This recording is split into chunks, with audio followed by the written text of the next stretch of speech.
வணக்கம். ரொம்ப சிம்பிளாக எக்லெஸ் கேக்கு எப்படி செய்யலாம் பார்க்கலாம் வாங்க. இது வந்து அவனும் இல்லாமல் மைதா மாவும் இல்லாமல் ரொம்ப சிம்பிளாக செஞ்சு காட்ட போகிறேன். எப்படி செய்யலாம் பார்க்கலாம் வாங்க.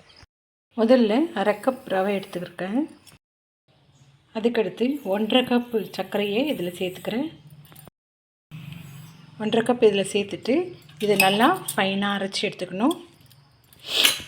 அரைச்ச ரவையும் சர்க்கரையும் இதில் சேர்த்துடலாம். ஒரு கப் கோதுமை மாவு எடுத்திருக்கேன். அதையும் இந்த மிக்சிங் பவுலில் சேர்த்துடணும். அதே போல் ஸ்வீட்டுக்கு நம்ம கொஞ்சம் வந்து ஒரு பிஞ்ச் சால்ட்டு சேர்ப்போம். அதே போல் சேர்த்துடலாம். இப்போ கொஞ்சமாக ஏலக்காய் பொடி சேர்த்துக்கலாம். கொஞ்சமாக பேக்கிங் பவுடரும் இதில் சேர்த்துக்கலாம். அப்போ தான் நல்லா கேக் ப்ளஃபியாக வரும். இதில் கொஞ்சமாக வெனிலா எசன்ஸஸ் போட்டுக்கலாம்.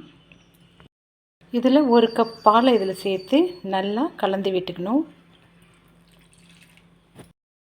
இதையெல்லாம் நல்லா ஒன்றா கரைச்சி இந்த பதத்துக்கு நம்ம வந்து கரைச்சி வச்சு ஒரு தட்டு போட்டு மூடி வச்சணும் ஒரு அரை மணி நேரத்துக்கு. இது நல்லா ஊறணுங்க, அப்போ தான் நல்லா வரும் கேக்கு.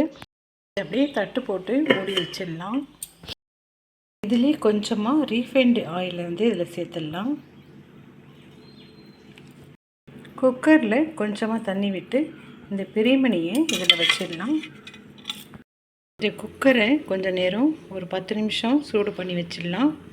கிண்ணத்தில் நல்லா நெய் தடவி விட்டுக்கலாம். என்கிட்ட பட்டர் ஷீட் கிடையாது, அதனால் நெய் போட்டு தடவி வச்சுக்கிறேன்.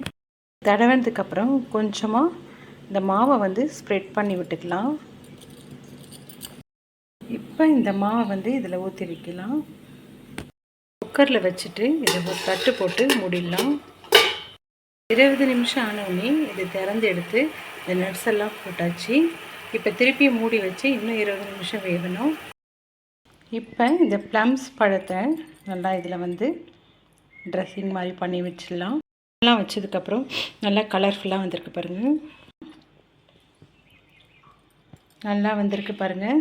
சூப்பரான ஒரு எக்லெஸ் கேக்கு, மைதாவும் இல்லாத வெறும் கோதுமை மாவும் ரவாவை வச்சு ட்ரை பண்ணியிருக்கேங்க. நீங்களும் ஒரு முறை ட்ரை பண்ணுங்கள். என்னுடைய வீடியோ பிடிச்சிருந்தால் லைக் பண்ணுங்கள், ஷேர் பண்ணுங்கள், சப்ஸ்கிரைப் பண்ணுங்கள். தேங்க்யூ.